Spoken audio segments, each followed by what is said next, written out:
When it comes to the paper markets, they've also opened up the Shanghai Futures Exchange to foreign institutions. And it's not just gold and silver, it's also all metals.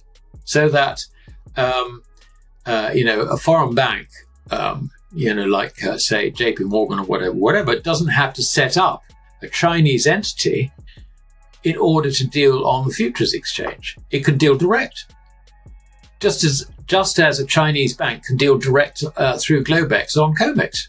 I believe these are extremely important steps, and it shows a desire by the Chinese to get control over the gold market. And why do they want to do that? They want to do that to protect their own currency, because China knows that real money, as opposed to credit, is gold. In today's silver news headlines, could the silver price really hit $100 per ounce? The silver spot price has surged nearly 30% in the first half of 2025 to reach a 13-year high as it broke through the U.S. $36 mark in early June. Silver has rallied on growing economic uncertainty amidst ongoing geopolitical tensions and Trump's escalating trade war. Well-known figure Keith Neumeyer, CEO of First Majestic Silver, has frequently said he believes the white metal could climb even further, hitting the US 100 mark or even reaching as high as US 130 per ounce. Neumeyer has voiced this opinion often in recent years. He put up a US $130 price target in a November 2017 interview with Palisade Radio, and he also discussed it in an August 2022 interview with Wall Street Silver. He has reiterated his triple-digit silver price forecast in multiple interviews with Kitco over the years, including one in March 2023. In 2024, Neumeyer made his US 100 silver call in a conversation with ITM Trading's Daniela Cambone at the Prospectors and Developers Association of Canada, PDAC convention. And in April of that year, he acknowledged his reputation as the triple-digit silver guy on the Todd Alt podcast. At times, he's been even bolder, suggesting in 2016 that silver could reach 1,000 US dollars if gold were to hit 10,000 US dollars. More recently, his expected timeline for 100 US dollar silver has been pushed back, but he remains very bullish in the long term. Now we'll show you the best clips of the latest interview. Don't forget to like, subscribe, and turn on notifications so you do not miss out our daily recaps. And check goldsilverstacks.com to get your Stacker's Handbook, the ultimate guide to stack gold and silver, packed with strategies to trade the gold-silver ratio and get more ounces and build wealth over time, so you don't have to rely on market commentators to make your investment decisions. Enjoy the episode. That China really does control the physical gold market. And I think she's seeking to control the paper market as well, or take the control, if you like, away from the West. And there are very good reasons for doing this. And it's a policy which has just accelerated recently because her response to American trade sanctions has been very much to take the view, right, well, as I said, we've got to protect ourselves. It's really what they're saying. And so they've accelerated, trade relations and all the rest of it, diplomatic relations around the ASEAN nations, of which I think Singapore is one. They've said, and this is really, I think, preparation for the protection of the yuan. They've said, we will open gold vaults outside China. This is a completely new departure. And so far as I understand it, they've said they're opening one in Hong Kong and they're opening one in Saudi Arabia. Why Saudi Arabia? Because that's their biggest oil supply. So, and I actually think it's demanded by the Saudis as well. So you can see that this is sort of going into place. Now, when it comes to the paper markets, they've also opened up the Shanghai Futures Exchange to foreign institutions. And that was announced, a couple of weeks ago. And it's not just gold and silver, it's also all metals. So that, a foreign bank, like, say, JP Morgan or whatever, doesn't have to set up a Chinese entity in order to deal on the futures exchange. It can deal direct. Just just as a Chinese bank can deal direct through Globex on COMEX. So, these are very, very important steps. It gets very little commentary, if you like, in the public arena, but I believe these are extremely important steps, and it shows a desire by the Chinese to get control over the gold market. And why do they want to do that? They want to do that to protect their own currency, because China knows that real money, as opposed to credit, is gold. And if you're going to have a fiat currency problem, then you have got to be able to protect the purchasing power of your currency by linking it to gold. Now, I think, initially anyway, really what China's looking at is looking at it from the point of view of a firm yuan for trade purposes, because obviously you've got, you've got a domestic yuan, you've got an external yuan, as it were, you've got exchange controls. So this is really something which is aimed, if you like, at protecting her position in her overseas markets being the Shanghai Cooperation Organization and also BRICS. And the reason for doing this is really, I think quite simple. She can also see that as the dollar goes down, there's got to be a currency which replaces it for BRICS trading. And the idea that you can accept other currencies, come on, they'll go down with the dollar. And in any event, a lot of these currencies are pretty, you wouldn't want them anyway.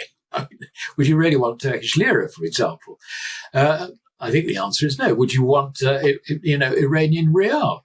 I think the answer is no. So you can see that, there is a need for a currency common, if you like, to what's called the global South and Asia.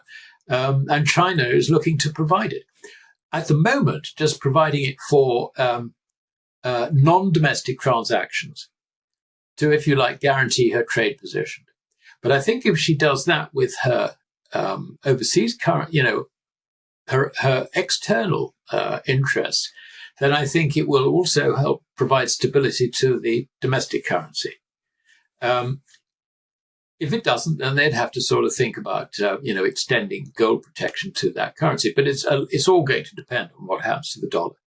In today's news recap, silver slips as price retreats from overbought territory on easing U.S.-China trade talks. Silver prices are easing on Wednesday, retreating from multi-year highs as bullish momentum fades and traders lock in profits.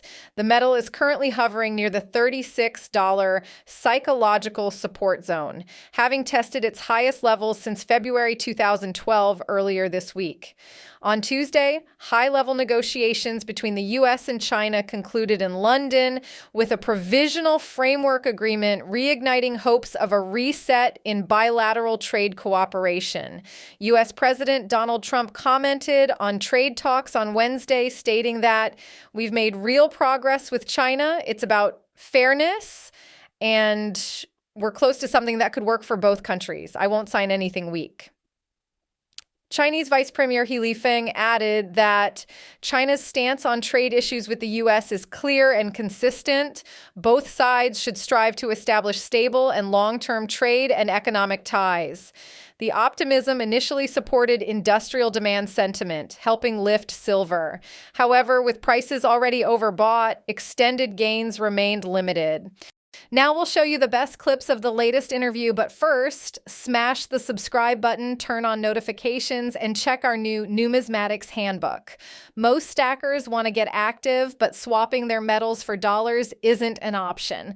There's plenty of opportunities in the overlooked numismatics world. Mastering U.S. coins, key dates, and errors pays off by multiplying your ounces and capitalizing where others aren't paying attention. The overweight dollar, and they're worried about being overweight dollars. So what the central banks have been doing is rebalancing their reserves away from fiat currencies towards gold, which is legal money. So if you like, they see increased risk in the whole system. And you've only got to look at the debt situation. If you analyze the debt situation that America is in, that the UK is in, that France is in, that Spain's in, that Italy's in, and all the rest of it, basically, virtually all the members of the G7 are in debt traps, which basically means that, the currencies are in a position where they're going to begin to destroy themselves if things go wrong. So do you really want to hold all those dollars? So central banks are tending to get out. And of course, this is being reflected in foreign holdings of US treasuries, for example. That's not really declining too much at the moment. I mean, one or two countries have been selling down their reserves. I mean, China, for example, you could argue that the reason they've been doing that is geopolitical rather than anything else. But, when the People's Bank goes out and buys gold, the way to look at it from their point of view is they're not buying gold, they're selling dollars. It's as simple as that. Yeah, I mean, you're right about DXY. I mean, if you look at the chart, it's terrible. It's heading towards 90 and may not stop there. I mean, it really does look bad. So, the dollar is not good. Now, where it goes from there, I don't know, because remember, if the dollar really does start falling, it's going to undermine all the other currencies as well. The foreigners just got too much in the way of dollars. I mean, they own nearly $40 trillion and underlying financial instruments. It's too much. Now, if you get a contraction in global trade, which is inevitably the consequence of Trump's tariffs, then, anyone who's got dollars has got too many of them. So purely on a commercial basis, there will be sellers. And then you've got the geopolitics like China and all the rest of them who are trying to move away from the dollar. And then, of course, you've got even portfolios. I mean, I think, because I released an article today, I mean, $17.6 trillion is the current valuation of overseas holdings of US equities. 17.6 trillion. I mean, just think of that. That is more than half the total of US GDP. Are they going to hang around once it's clear there's a bear market going on? So what drives the bear market? Well, the thing that drives the bear market is as the US economy underperforms and certainly performs less than the 4.5% yield, let us say, on the in terms of growth on the US 10-year Treasury, then by definition, the US is in a debt trap because it cannot service its debt. So what does that mean? It means that foreigners are going to continue to sell out of US treasuries, US financial assets, whatever. And the only way in which that rot will be stopped is for yields to go even higher. And what does that do? It just makes the situation worse. The debt trap just gets worse. So we've got a situation really where, if this was a private sector enterprise, it's basically sliding into bankruptcy. And the first people to understand this are always the foreigners. I mean, the last people to understand it are the politicians. You can see that with Trump's behavior, the big, beautiful bill, adding God knows how much spending and budget deficit, if you like, to the whole thing. He's behaving as if this isn't a problem. He doesn't, if anybody says to him, look, we've got a problem because we've got too much debt, he'll probably turn around and say, well, if foreigners will buy dollars, they always need dollars, Yeah, no. What do you think of Alasdair's take? Is he spot on? Will the BRICS nations' master plan come to fruition, or is all this nothing more than conspiracy theories? Post in the comments section down below your honest opinion and share with the stackers if you're accumulating more gold and silver on this run up, or if on the other side you're taking profits. Thanks for watching. Now check this video right here because it's a perfect fit for you, and I'll see you on the other side.